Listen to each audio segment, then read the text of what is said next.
Hi, welcome to Glide Tech YouTube channel. In today's video, we're talking about how to get messy hair items in Roblox. There are a few steps you have to take.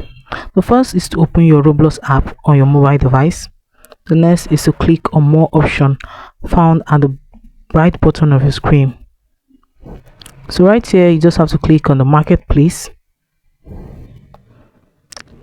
Use the search icon. Type in messy hair.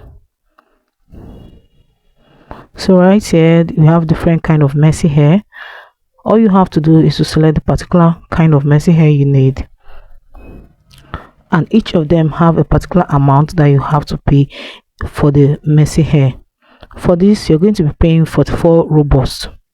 We have other kind of messy hair. We have the one for 52 Robux, we have the one of 59, we have the one of 56, and so on. So guys, that is it on how to get a messy hair item in Roblox.